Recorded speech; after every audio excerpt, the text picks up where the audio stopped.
Rock Prophecies. What brought both of you guys together on this project? Well, I met a producer, Tim Kaiser, actually introduced me to Robert and thought that, you know, no one had ever heard of this photographer who has one of the world's most extensive rock archives.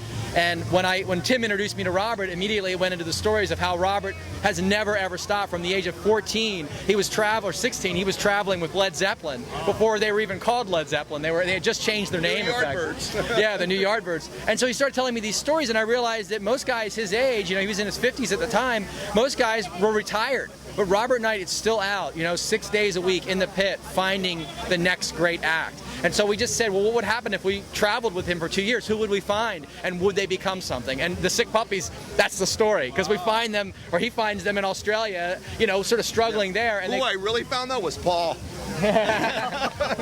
Paul's the manager of the Sick Puppies. I was really Paul I found, and then Paul brought the puppies. So did you hear about the puppies before you found Paul? No, I was at a party in Australia, and Paul told me about his band, and I think that day or later, the next day, he showed me a video that they had done, and he played me this song. Who was it, TLC, or who was the band?